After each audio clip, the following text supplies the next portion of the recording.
Welcome to Be Wise, information about cannabis for older adults. Brought to you by Active Aging Canada, a national charity that supports older adults living well and remaining active.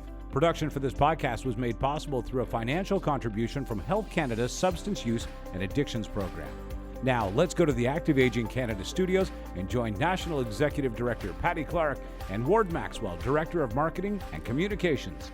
Today, facts about cannabis. The most important fact about cannabis that people should know is there are two active ingredients or chemicals in the cannabis plant.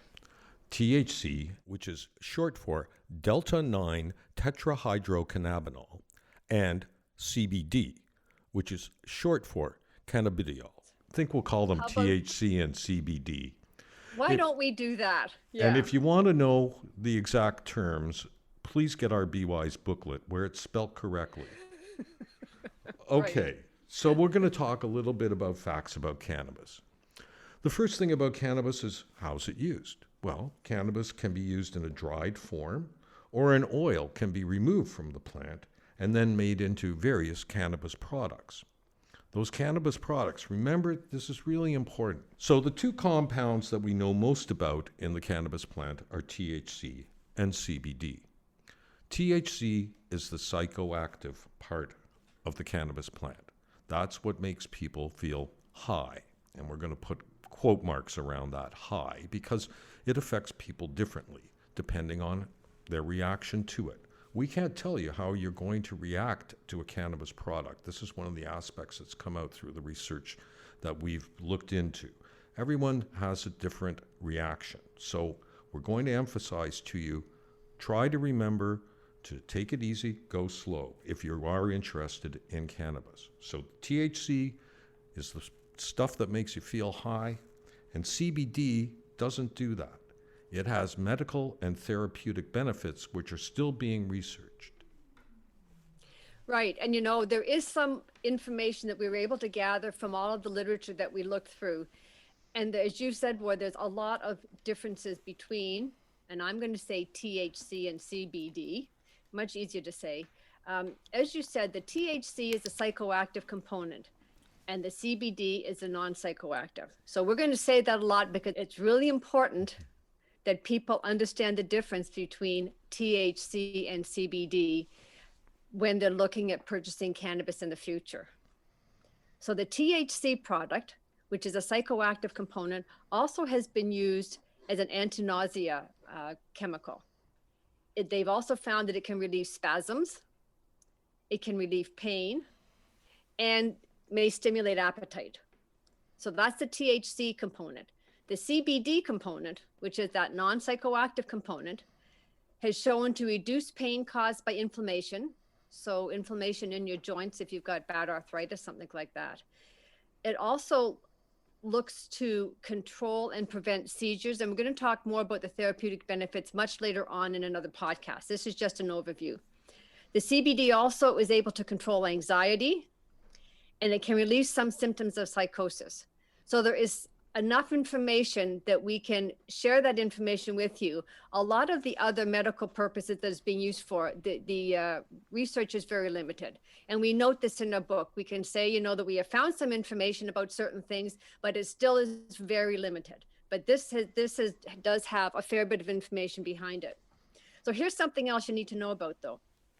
So as Ward was saying, the cannabis strains change because of the soil, the climate they grow in, and how it's cultivated. But it also, when you're purchasing the product, the cannabis product has range of potencies. They like to call it the profile of the cannabis product. So it has range of potencies of both the THC and the CBD. So one of the terminologies is that it is THC dominant, which means that you've got more THC in the product than you have CBD. So that means you've got more of that psychoactive hallucinogenic effect than you do of the CBD. You can also have a CBD dominant compound, which means you have more CBD in your product than you have THC. And remember, the CBD is that non-psychoactive component. You can also have a balance of THC and CBD. So as you can see, even from these first conversations we're having, that there is such a variety in how you can get your product that it's really important that you talk to somebody who's got knowledge in the area. There are a couple of common types of cannabis, and I believe you say it indica and sativa. Am I right with that word? Yeah, that's correct, Patty. Indica and sativa. Okay. And they are often combined to form hybrid species. So you just don't get indica or sativa. You can get a hybrid of those two plants. And it should be added that both the indica and sativa have different physiological effects as well, which you would have to have some help and direction in understanding. Right. And we actually, in our book, we give you pictures. A picture's worth 1,000 words here. And we've got pictures as to what the indica and sativa plant looks like. Some's got a short leaves and tall plants. It doesn't really matter, but they are definitely different.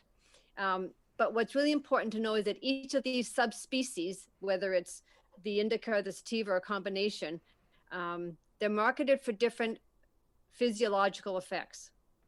So and here's another term we're going to be sharing now. Cannabis plants also contain compounds called terpenes. So here's another word that we're going to speak about a bit. This gives the plant its distinct odor and the flavor. So as you can tell from this conversation so far, the effects of cannabis strains really vary with mixtures of cannabinoids and the terpenes.